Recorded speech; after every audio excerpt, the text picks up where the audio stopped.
J'ai un prof de gynéco qui nous disait l'été, c'est les 3 M. Mère, maillot, mycose. Comment faire pour ne pas attraper de mycose cet été? On va en parler.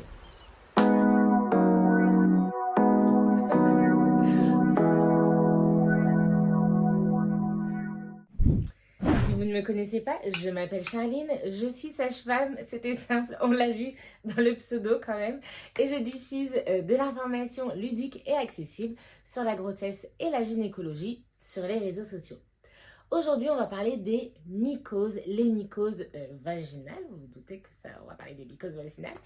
Clairement, les mycoses vaginales, c'est globalement, j'aime dire que c'est le rhume de la sage-femme. En gros, s'il y a bien un motif de consultation qui amène les femmes à venir nous voir les sages-femmes en dehors des suivis habituels, c'est la mycose. C'est vraiment le truc le plus fréquent. Il y a quand même des personnes qui ne sont jamais sujettes aux mycoses dans leur vie. Eh bien, c'est super. Qu'est-ce que c'est la mycose? La mycose, c'est une infection vaginale, donc génitale basse. En réalité, c'est ce qu'on appelle un dérèglement de la flore vaginale. C'est pas une infection qu'on attrape la plupart du temps.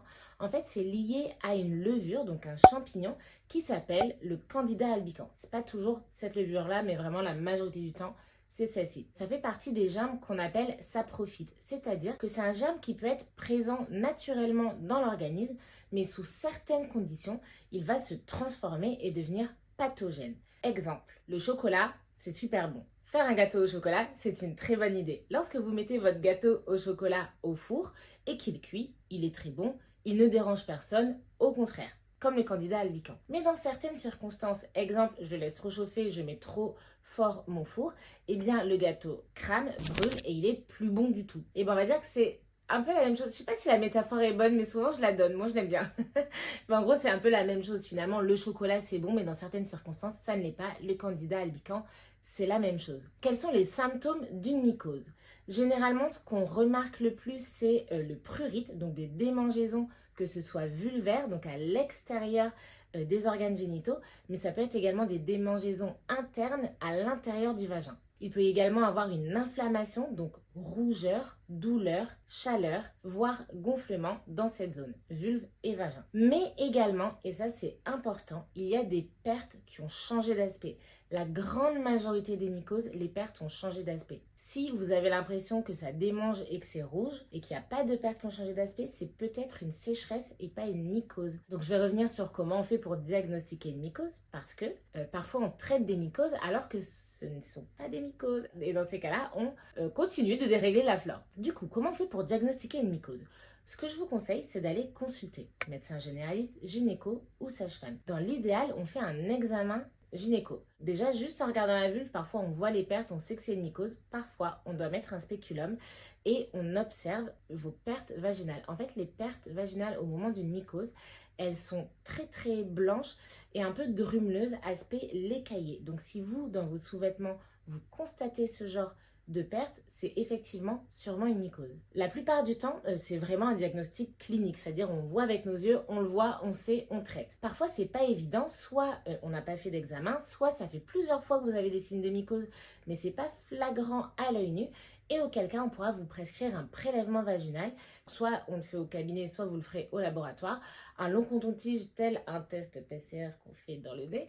Mais dans le vagin, 3 petits tours, hop, le laboratoire fait les analyses et il nous dit si effectivement il y a les levures, Candida albicans ou d'autres levures. Lorsqu'on sait qu'on a une mycose, comment on fait pour la traiter? Eh bien, vous le savez sûrement, on utilise des antifongiques, donc anti-champignons, par voie locale. Donc, c'est-à-dire des ovules à mettre au fond du vagin, mais également de la crème à appliquer au niveau de la vulve. Généralement, c'est un traitement sur une semaine. Et je vous déconseille d'avoir des rapports avec pénétration ou avec frottement au niveau de la vulve. Pendant cette période-là, la vulve, elle est déjà inflammée. Laissez-la se réparer sans l'irriter, vraiment. Mais comment on fait pour éviter d'avoir une mycose? Et là, on revient quand même. Comment on fait pour ne pas avoir une mycose cet été? Ah oui, parce que comme je vous l'ai dit, l'environnement peut favoriser le développement d'une mycose. Beaucoup de choses peuvent favoriser le développement des mycoses. C'est vraiment un dérèglement de la flore. Qu'est-ce que ça veut dire? À l'intérieur du vagin, vous avez des bonnes bactéries qui tapissent la muqueuse et on va dire, telle une pelouse, il y a plein d'espèces différentes et c'est génial. Parfois, les bonnes bactéries ne protègent pas assez ou certaines herbes sont prédominantes et ça ne va plus du tout dans l'équilibre de cette flore-là. C'est le cas de la mycose. Qu'est-ce qui dérègle la flore? Eh bien, l'excès d'hygiène. En fait, on se dit, je suis sale, donc j'ai une mycose. C'est l'inverse. Si vous décapez la vulve, et alors encore pire, si vous faites une douche vaginale, c'est-à-dire je mets de l'eau dans mon vagin et j'enlève les pertes, et bien en fait, vous enlevez toutes les bonnes bactéries qui vous protègent. Ça peut favoriser le développement des mycoses. Mais également le fait de porter des vêtements très serrés, synthétiques, dans lesquels, entre guillemets, ça macère. Également, parfois, les changements hormonaux. Donc, ça peut être certaines contraceptions hormonales. Si vous constatez qu'avant la contraception hormonale, vous n'aviez pas de mycose et que maintenant c'est le cas, interrogation sur la contraception. Ça peut être le cas également pendant la grossesse, de par les changements hormonaux, mais clairement, pendant la grossesse, vous avez une baisse des défenses immunitaires également. Quand je parle de changements hormonaux, c'est vraiment pendant la vie que j'appelle hormonale, c'est-à-dire que les mycoses n'arrivent plus passer la ménopause, parce que c'est tout, il y a moins d'hormones sexuelles. Il y a également des traitements qui peuvent favoriser les mycoses, les corticoïdes, les antibiotiques. Comme ça enlève les bactéries de votre corps, que lorsque vous faites une infection, parfois ça enlève les bonnes bactéries. Et donc, parfois il n'y en a pas suffisamment pour protéger votre flore. Certaines pathologies aussi, lorsque parfois on a des problèmes de thyroïde, mais également lorsqu'on a des problèmes de diabète. Notamment le diabète, on est plus sujet à faire des infections, on le sait. Et sans même parler de diabète, on sait que les levures aiment le sucre lorsque vous mangez très sucré. Ça peut favoriser le développement des mycoses. Donc vous avez compris, en fait, les mycoses, elles aiment le chaud, elles aiment le sucre. Tiens, c'est rigolo parce que l'été... il fait chaud. Souvent, vous gardez votre culotte de maillot de bain longtemps. Et en fait, du coup, c'est chaud, c'est humide. Je bois peut-être plus de boissons sucrées, voire alcoolisées. Je mange encore plus sucré. Et en fait, tout ça, ça peut favoriser effectivement le développement des mycoses. Si en plus, on rajoute que pendant les vacances, vous êtes constipé et globalement, la constipation, ça peut un peu tout dérégler dans la sphère vaginale en termes d'équilibre de la flore, eh bien, l'été, les vacances, c'est un moment parfait pour faire des mycoses. Alors, comment on fait, Charline, pour ne pas avoir de mycoses? Eh bien, buvez un max d'eau, un max d'eau. Quid des probiotiques? C'est un peu controversé.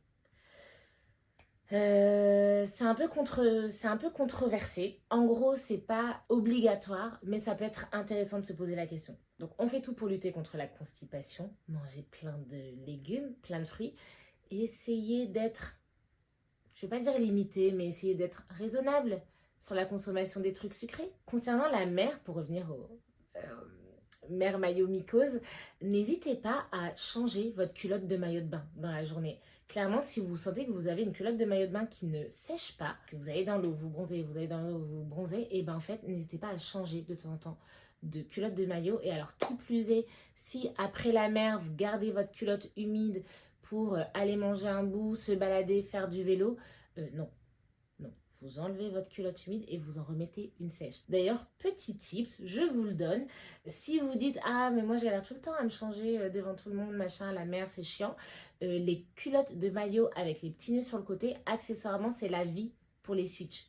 Si vous en avez une, ça permet de la passer au-dessus ou en dessous, de faire les nœuds et d'enlever l'autre. Voilà, ça c'était les petits conseils de Charline, il n'y a pas de quoi.